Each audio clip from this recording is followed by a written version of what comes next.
Bom dia para você que está aqui ligadinho na TV Mar, seja muito bem-vindo. Estamos começando agora mais um programa bem assim. Que coisa maravilhosa é começar a semana aqui juntinho com vocês. Obrigada, tá, pela sua companhia. E olha só, hoje aqui no programa nós vamos falar sobre um assunto muito legal. Adestramento de cães. Você com certeza já ouviu falar e talvez até muitas vezes, né, se você tem um dogzinho aí, né, enfim, algum pet, você deseje muito isso. Então já também a gente vai falar sobre isso, também vão ter muitas dicas, tá? Também ainda vamos falar sobre programação para as crianças agora no inverno, né? A gente está no inverno, às vezes fica difícil fazer alguma programação com as crianças, também vão ter dicas. E ainda, tá, nós vamos conhecer aqui muito mais sobre a carreira do ator Cristiano Marinho. Muita coisa boa, como sempre, eu conto com você. Não sai daí, porque o Bem Assim está começando agora.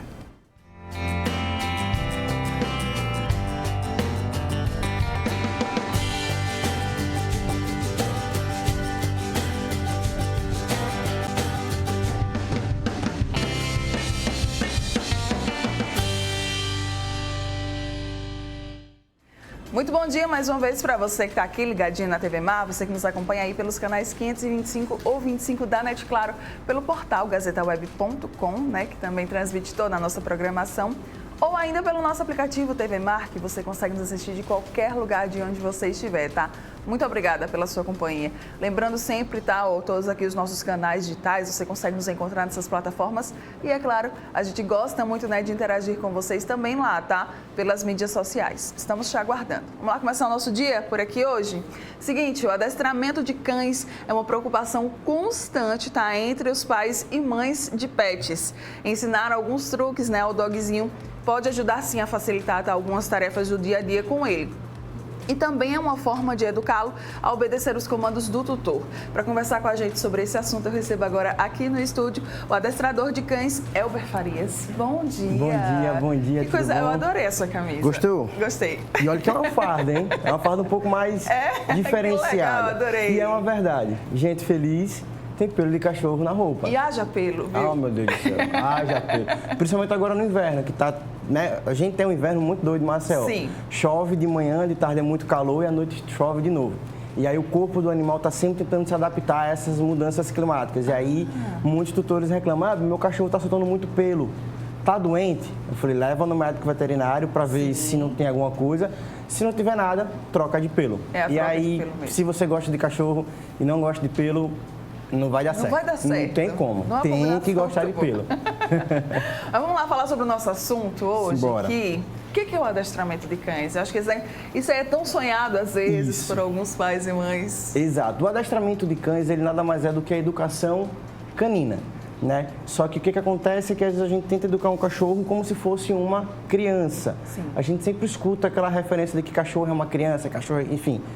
Comportamento falando, algumas coisas realmente parecem, mas o adestramento ele é uma educação específica para cães. Assim como existe uma educação religiosa, existe uma educação tradicional, uma educação mais renovadora para crianças, para os cães existe uma educação, existe técnicas, existe formas de pensar e de se trabalhar específicas para essa espécie de animal, que, como já é bem claro, é uma outra espécie de animal. Então não tem como a gente tratar um cachorro como se fosse um gato, como se fosse uma cobra, como se fosse gente, não tem como. Então o adestramento tem como função ensinar o tutor a como viver com o seu cachorro, como dar uma ordem, como impor limites, o que é um carinho, o que é uma recompensa e também para condicioná-lo a, na ausência do seu tutor, ele está quietinho. Sabe aquele cachorro que só obedece quando o dono está em casa? Sim. Pronto, não é o tipo de cachorro que a gente gosta de trabalhar. A gente gosta de trabalhar um cachorro que obedece mesmo quando o dono não está. Sabe, quando chega em casa, está uma casa bagunçada, xixi no sofá, sandália mordida. Acontece. E aí a gente condiciona esse cachorro a, na ausência do dono, não fazer essas coisas. Né? É tudo uma educação. Tem como adestrar de um jeito certo? Seria tendo um profissional capacitado, adequado para isso? Então, tem. Só que o que acontece dentro da educação canina? Senso comum. Senso comum não é um conhecimento a ser descartado, mas ele é um conhecimento primário. Você não pode pensar que ele sabe tudo. Sim. Então, quando você vai educar um cachorro, você tem que ter um profissional para sair desse senso comum e ir para algo mais técnico. É muito comum a gente chegar, eu sempre tive cachorro, sempre tratei desse jeito e sempre deu certo. Por que com esse cachorro deu errado? Porque nenhum é igual a nenhum outro.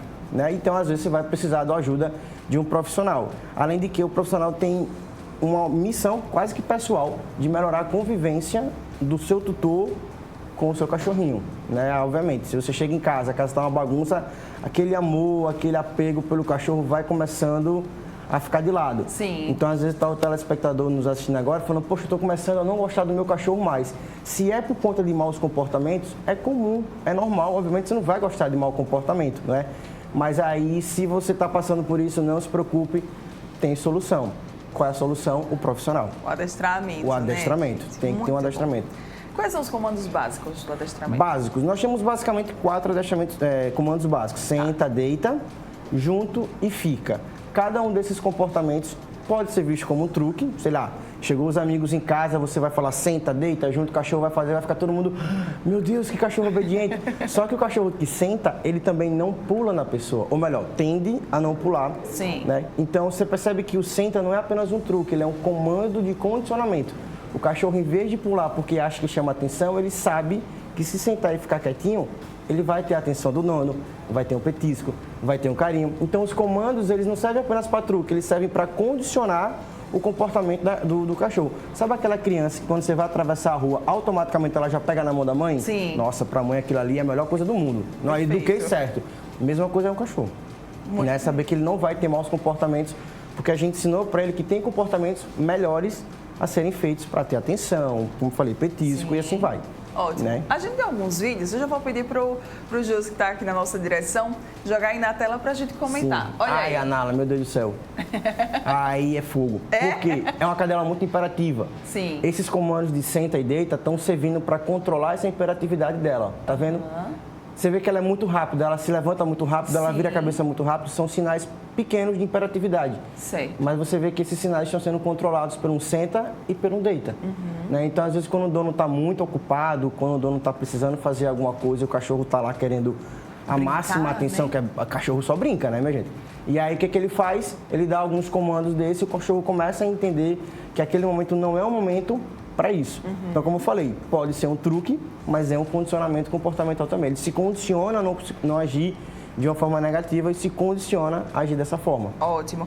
Existem raças que vão ser mais difíceis de serem adestradas e outras que vão ser mais fáceis, ou não existe isso? Então, é uma discussão muito complicada, muito tensa, porque há muitas pessoas que dizem que sim, que o fator raça inclui bastante uma influência no adestramento, só que a gente trabalha com tantos cães de raça que a gente às vezes não vê esse mesmo padrão, por exemplo, em um Golden Retriever, que é uma raça que a gente sempre está trabalhando. Sim.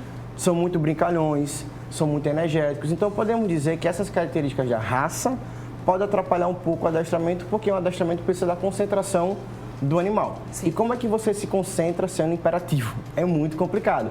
Então, não é que algumas raças são melhores, é que algumas raças têm umas peculiaridades que às vezes atrapalham e às vezes ajudam. Mas todas as raças, absolutamente todas as raças são passivas de adestramento. Inclusive os sem raça definida. Sim. Né? Que também tem essa discussão, cão de raça, com sem raça, minha gente, é muito de indivíduo. É né? muito, né? É muito de cada um. Do pet. Exato. Do pet, da educação. Né? A gente fala muito sobre compatibilidade energética. Então, se você é uma pessoa muito calma, não vai pegar um labrador, não vai pegar um husky, porque são animais que requer um gasto energético muito grande. Então, como a pessoa em si não tem essa disposição... Ótimo você falar isso, pode né? ser que dê complicado. Porque às vezes a gente quer, né, ter aquele doguinho ali em casa para fazer companhia. Isso. Enfim, a gente quer ter um filho, né? Sim, exato. Pai e mãe de pet. E aí, às vezes, você escolhe uma raça que não encaixa com o seu estilo de vida, com a sua personalidade, né? Exatamente. Pra você ter uma ideia, lá em casa nós temos 2. Nós temos uma dálmata, que é uma cadela muito imperativa, e nós temos um bulldog inglês. Sim. A dálmata, para ela cansar, até hoje eu não sei o quanto que ela tem que correr por dia para cansar. Primeiro porque eu já não aguento. Não aguento correr tudo isso. Você já não segue o ritmo dela, então. Né? Só que o meu bulldog inglês, a gente vai daqui para a esquina e volta, ele já está cansadíssimo. Então, entre eu e ele, tem uma compatibilidade energética muito maior. Sim. Né? Então, quando você vai comprar um cachorro, você tem que levar muito isso em consideração. Mas vale lembrar também que isso é probabilidade. Isso não quer dizer que é regra geral. Sim. Se eu pegar um Golden Retriever, ele vai ser muito, muito, muito energético. Não, pode ser que tenha um mais calmo. Pode ser que você pegue, vamos pensar, um cachorro que tende a ser um pug. Sim. Um pug é um cachorro pequeno, braquicefálico, então a respiração dele já não é das melhores, então qualquer coisa cansa ele um pouco mais. Não são animais, não são raças que costumam ser muito imperativas. No entanto, tem alguns indivíduos, misericórdia. Que saem, né, dessa linha aí, né? Bem, muito fora da curva, muito fora da curva. Mas, como eu falei, é muito de indivíduo. Quando você fala em raça, você fala em aumentar a probabilidade daquele comportamento. Então, por exemplo, cão de guarda. Você tem cães de guardas específicos para isso, raças específicas, pastores alemães, béguas de Malinois, Doberman, Rottweiler, enfim, a lista é gigante. Mas não quer dizer que todos os pastores alemães serão cães bons para guarda. Eu vi uma reportagem semana passada que um cachorro nos Estados Unidos foi demitido porque era muito bonzinho. Sim. Da polícia. Realmente não tem como. Então, era um pastor alemão. Mas o indivíduo é o que mais conta. Olha é a aí, personalidade de cada um. Não é bom você tratar todos os cães. Eu tive um pastor alemão, eu sei como cuidar sempre de um pastor alemão. Você vai saber uma coisa ou outra. Mas a questão do indivíduo sempre vai ser uma surpresa. E eu acho que isso que é o interessante. Para mim é legal. Isso para mim é irado. Você tem ideia, lá em casa, um dos meus cães, o Zé, o nome dele é Zé. Você olha pra cara dele e você fala, é um Zé. É um Zé. É um Zé. Ele chama a nossa atenção espirrando na gente. Por quê? Porque toda vez que ele espirrava de forma sem querer, a gente reagia de alguma forma. Sim. E ele começou a entender que todo espirro tem uma forma de dar atenção da gente. Então ele mira. Sim. Ele puxa assim, ele falou, eu vou espirrar na sua perna. Aí mira, exatamente isso. E você vê o que é o condicionamento. Ninguém ensinou isso para ele. Mas de tanto acontecer, de tanto se repetir, ele aprendeu de uma certa forma que quando se espirra na perna de alguém, alguém vai dar atenção para ele. Adestramento, então, vai muito além do que ensinar truques ali, né? Condutas aos doguinhos. Né? Muito, porque se você parar para pensar, o que é educação? Educação faz com que eu e você, a gente agradeça e peça licença em alguns lugares de forma muito automática. Sim. Né? A educação canina ela tem o mesmo objetivo. Para isso, você tem que fazer muita coisa. Uma criança, às vezes a gente pede para uma criança agradecer a pessoa, pede obrigado, agradeça ao fulaninho por isso. Esse é o estado da vida da criança que ela ainda está se adaptando e aprendendo algumas coisas socialmente falando, digamos assim. Os cães, do mesmo jeito. Então, vocês precisam estar ali todo dia treinando e é muita coisa. Não é realmente... O senta e deita não é o auge, vamos pensar assim. Né? Já teve situação da pessoa chegar, meu cachorro só faz xixi nessa cerâmica. Tem um quarto inteiro, mas só faz nessa cerâmica. Por quê? Aí eu já falo, não sei. Mas vamos investigar. Né? Como comportamentalista, a gente analisa o comportamento do animal e vê a raiz, vê como é assim. O adestramento, no geral, ele é muito mais coisa. O adestrador que realmente trabalha na profissão por amor, ele raramente vai ser infeliz. Pode ser que um cachorro ou outro dê um pouquinho mais de trabalho, mas o condicionamento canino, adestrar, é algo que, para quem, como eu falei, para quem gosta, é algo surreal. É algo muito, muito bom. Então, vai muito além do que o senta, do que o deita, do que o junto, que é bom, né? É maravilhoso. Não tem como você... Imagina, você está na rua, um cachorro sem guia, e ele andando do seu ladinho, sabendo que ele não vai fugir. Isso é uma sensação incrível, né? Mas para isso a gente tem que fazer inúmeras coisas. Não é só ensinar o junto, é ensinar o junto em casa, antes do junto ensinar outras coisas. É uma escadinha evolutiva. Né? Você primeiro ensina a soma, depois a multiplicação, e aí você vai passando. E por aí você vai. Você vê, é uma educação. Sim. Então não adianta você ir logo pro auge. Já quero o meu cachorro em uma semana assim. Não vai ter como. Você tem que esperar a evolução dele. A gente influencia essa evolução um pouquinho mais rápido, mas ainda assim é de indivíduo para indivíduo. Sempre vou falar isso. Sempre vou falar isso. Vamos ver mais vídeos? Bora ver então, mais vamos lá? Tem mais vídeos aí. Vamos colocar outro na tela? Deixa eu ver quem é essa. Oh, não dá vontade de... Dá vontade de esmagar assim no braço. Né? Isso é um condicionamento também para o senta. A gente está em família, são duas tutoras. Sim. Cada uma está chamando, está dando comando de senta. E você vê não apenas que ela está sentando, mas o tempo de resposta ao comando. Você vê que se pede, ela já senta. É linda. Ela é maravilhosa. E a irmãzinha dela está no sofá ali, só esperando a vez dela. Mas você vê, ó, bem obedientezinha. Sim. Né? As chances desse cachorro se tornar desobediente existe, mas ela é mínima. Ela é mínima, né? Por conta da educação. É importante que os pais, que os tutores, eles participem desse momento de adestramento? Não apenas importante, mas na Dogsman ela é obrigatória. A gente não vai estar em casa, vai ter uma pessoa lá, um secretário, ou a chave está debaixo do tapete. Tem que ter a família. Tem que ter alguém. Tem que ter alguém. Porque a gente vai ensinar algumas coisas para eles e algumas coisas para a família. Então é importantíssimo a participação da família para entender como é que funciona o adestramento, para entender como é que funciona a educação do cachorro. Ótimo. Né? Sobre as recompensas, hein? Explica um pouquinho pra gente sobre Vamos lá. elas. Recompensa nós temos inúmeras. As mais comuns são aquelas que são imediatistas e palatáveis, ou seja, petisco. Sim. Né? Para que servem esses petiscos? Para mostrar para o cachorro que aquele comportamento que ele fez naquele exato momento é um comportamento que ele vai se tornar um padrão. Depois de um comando gestual, ele vai sentar. Depois de um comando verbal, ele vai sentar. E aí essa recompensa ela tem que vir para ele entender que é um bom comportamento. Só que não tem só as recompensas de petisco. A gente geralmente trabalha de forma mais direta com petisco porque é algo muito imediatista, né? O cachorro você tem que recompensar ou punir na hora do comportamento. Você não precisa, se você chegar em casa e sua casa estiver bagunçada, não briga com o teu cachorro, não brigue, porque ele não vai entender o porquê dessa bronca. Então, como tem que ser na hora, o petisco ele é muito rápido. Você pegou, colocou na boca, ele mastigou, já foi. Só que existem outras recompensas. O carinho é uma própria recompensa, talvez uma das mais influentes recompensas, porque é uma recompensa diária, o carinho que a gente dá nos cachorros é quase toda hora, né? Existe a recompensa do passeio, sair para passear é uma recompensa muito grande. Tem cachorro que quando você fala, vamos passear, ele já fica logo, né? todo. Você vê que já a energia dele já muda, ele já fica muito mais para cima. São formas de recompensa. Realmente, o petisco é algo mais imediatista, mas existem outras várias. Ótimo. Outras várias mesmo. É normal que o cão, né, ele canse durante esses treinos. Sim. Ele fique depois assim mais quietinho, mais cansadinho. Bem normal. Até porque uma boa parte do que a gente faz com ele tem uma parte física, mas o estímulo mental ele é muito carregado. E aí a gente sabe que ficar de frente para o computador trabalhando 8 horas por dia também cansa tanto quanto se a gente estivesse fazendo algo um pouco mais braçal, porque a mente está em trabalho. E aí quando a gente vai trabalhar com o cachorrinho, a gente sempre vai no tempo dele. Bom, será que eu consigo, numa escala de 0 a 10, será que eu consigo ir 8 com ele? Consigo, então eu vou 8. E aí isso vai desgastando muito do animal, muito. Chega uma hora que você dá o petisco para ele, ele vira a cara e sai. Porque ele realmente já não... Já deu, né? Tá bom por hoje, valeu, obrigado. Acontece disso. Acontece muito disso. A gente fica lá, e aí, amigão, bora ou não bora? Vamos. E o amigão fica lá quietinho.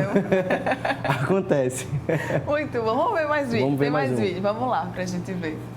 Esse é o dólar. Esse a gente ainda tá fazendo um trabalho atual com ele. Sei. Essa família mora ali em frente aos Capuchinhos, a gente conhece a igreja dos Capuchinhos aqui em Maceió. Sim, Farol. E é uma principal. É uma principal que passa, por incrível que pareça, nessa hora não passou quase nada. Mas passa carro, passa ônibus, passa moto. Bem movimentado. Bem movimentado. E o portão normalmente fica aberto. E aí eu chamo ele para sair de casa. Nesse momento eu já estou chamando ele. E ali é o local que ele tem que estar. Ele vem um pouco para frente e desiste do comportamento, porque sabe que não pode. Na verdade, a gente estipula, não é o portão, a gente estipula uma área. Dessa área para cá é minha. Você não pode vir. E a dona está dando uma recompensa por meio do carinho. E aí, por que ensinar o adestramento ele é importante?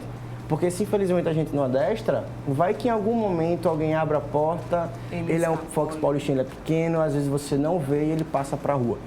E aí a gente trabalha essa forma para evitar de alguns acidentes vir acontecer, né? E aí tá aí, não sai do canto. Mesmo você chamando? Mesmo chamando. Pode ser que ele ainda saia. A gente tá ainda no processo... Ele ainda, né? Ele ainda dá, você vê que ele vem para frente, mas ele entende já que não pode. A gente ainda tá em processo de adestramento, eu ainda preciso exagerar um pouquinho mais, pegar um petisco e jogar para ver se ele vai. Sim. Né? Eu tenho que colocar ele sobre prova de fogo, né? Porque se ele sair uma única vez e der um acidente, já, infelizmente, pode acontecer um acidente. Então realmente tem que fazer esses testes, né? E aí é repetição atrás de repetição, não, é muita repetição. Mas é a repetição que faz um resultado desse ser tão bacana. Exato. Né? Bem legal. Vamos lá, ver mais. Tem outro vídeo? Tem. Eita, Meu Deus. Ai, meu Deus, eu esqueci o nome dele. Sim. É o Torresmo. São muitos. São muitos. É o Torresmo. O Torresmo mora no apartamento. A gente deu fica, estamos saindo do apartamento e ele não pode sair do apartamento. E aí serve o fica para isso. Sim. Né? Obviamente o fica é um comando onde você, às vezes o dono pensa, eu quero ensinar o fica porque o cachorro está pulando em cima de mim e eu quero dar o fica para ele ficar. O fica não serve para isso. Né? O cachorro está subindo em você, você tem que dar uma ordem para ele não subir. O fica é um comportamento onde você condiciona o cachorro a ficar quietinho, mas depois você tem que liberar ele desse comportamento. Né? E aí serve para receber visita, serve para você sair e receber o iFoodzinho ali, aquele lanchinho da noite. E ele vai ficar lá. E ele vai ficar lá. Né? Pode ser que o cheiro atraia o animal e ele fica um pouco mais ouriçado, mas num contexto normal, esse é o comportamento que ele tem que ter. E é um Golden, tá? Lembra da imperatividade do Golden que eu falei no começo? E olha como ele tá quietinho. Olha aí. Exatamente. Ai, gente, é um muito Golden. fofo. Pode ser que demore, pode ser que seja mais rápido esse aprendizado? Sim, pode ser que demore, pode ser que seja mais rápido. Existe uma média, né? Por que existe essa média? Porque os cães, eles têm um nível X de inteligência, né? E alguns cães têm um nível a mais, outros têm um nível um pouco abaixo. Mas existe uma média. E geralmente a gente pega essa média de cães. Então, geralmente a gente fica um mês com a família, trabalhando 8 aulas mais ou menos, já é o suficiente para ele ficar bacana. Raramente a gente fica 2, 3 meses. Obviamente, às vezes o dono ensina comandos novos, às vezes tem uma casa muito grande que ele quer fazer muito mais coisa, quer limitar alguns espaços, a gente precisa de mais tempo. Mas normalmente apartamento, casa de porte grande ou porte pequeno, médio, é um mês, é coisa muito fácil. Eles são muito inteligentes. Muito, são muito inteligentes. Pra gente fechar, não posso deixar de perguntar dos filhotes. Você até citou, né, sobre eles. Geralmente, quando o cachorro ele é mais novinho, né, ele tende a ficar ali roendo os móveis, né? O pessoal, quando chega em casa, já vimos vários vídeos daqueles na internet que acabam viralizando, de chegar em casa e encontrar um sofá destruído. Todo destruído. E ele lá no meio. De encontrar um colchão totalmente destruído. A gente já chega em casa, já cheguei em cliente. Da hora que eu estar chegando, no primeiro dia da visita, o sofá está todo cheio de xixi e cocô. Nossa. E não era um sofazinho qualquer, era um sofazinho... Um sofá. Aquele sofá que parece uma nuvem, cheio de xixi e cocô. Alguns a gente teve muita dificuldade de ajudar uma cliente nossa com isso, porque houve um condicionamento negativo. Esse condicionamento negativo ficou muito bem enraizado no animal, principalmente porque aconteceu quando ele era filhote. Sim. E aí, filhote, a mente do animal ainda está em desenvolvimento, então qualquer coisa muito forte pode gerar um trauma, pode gerar uma raiz bem forte, bem funda mesmo, é muito complicado. Mas no geral, os cães roem, os cães mordem. É normal. É comum. É comum morder os móveis, é normal de fato morder. Cães mordem. Por que eles fazem isso? Brincadeira. É pura brincadeira. É pura brincadeira. Eu ia falar apenas brincadeira, mas não é apenas brincadeira. Tem brincadeira, os dentinhos deles estão crescendo, tá? Os dentes de leite. Tem a necessidade de coçar, né? E a gengiva está coçando direto. E aí, o que acontece? Nos primeiros momentos que um filhote começa a roer o móvel, aí o que o dono faz? Reclama ou briga. E aí o cachorro começa a entender de uma certa forma que essa bronca, se for pequena, ela é uma forma de chamar a atenção do seu dono. Sim. E aí ela volta a morder, já deixa de ser algo simplesmente porque está coçando e passa a ser algo porque o dono chama a atenção. E aí você vai dando mais motivos para o cachorro que rói. A dica mais básica que a gente sempre dá, cachorros que roem, que está mordendo, é porque naquele momento ele quer brincar. Chama ele para brincar. Pega um brinquedinho, vai jogar, não brinca com a mão. Ele está mordendo minha mão, mas é de leve. Não permitam nunca, sobre hipótese alguma, cachorro morder a mão de brincadeira. Anota, pelo amor de Deus, bota na agenda. Bota na geladeira ali no imã, faz o que vocês quiserem, não deixa. Vai pro brinquedo. Por favor, vai pro brinquedo, sempre. Por quê? Porque ele começa a se condicionar que só brincando com o brinquedo. Aí esse cachorro vai ficar adulto, a mordida dele, independente da raça, vai ficar mais forte do que ele filhote. E aí imagina esse cachorro adulto com o hábito de morder. Mas ele só encaixa. Me prova que um dia ele não vai morder mais na Vera? Mesmo assim, né? Aí é bom a gente ter um certo cuidado. Principalmente porque às vezes tem criança dentro de casa, tem idoso, tem gente que... sempre tem aquela pessoa na família que gosta e tem aquela pessoa que não gosta. Aí essa pessoa que não gosta, qualquer coisinha já é coisa muito grande. Então, tá querendo morder, tá querendo bagunçar, chama pra brincar. Você vai ver que ele vai ficar morto, cansadíssimo. Sim. A probabilidade dele voltar a morder aquele móvel ali é menor. Né? Agora é repetição. Aí, toda vez que ele se levanta, eu sei que ele vai pro móvel. Então, antes dele ir pro móvel, já chama ele para brincar. E aí você vai vendo que você vai condicionando o teu animal e ele vai entendendo que toda brincadeira começa com um brinquedinho. É um papo muito bom, mas que infelizmente a gente não tem mais tempo para continuar. Meu Deus do céu. Imagina que o pessoal vai falar alguma coisa. Cadê o adestrador de novo? Vamos ver. A gente tá vendo aí, né, o nosso último vídeo. A Maia.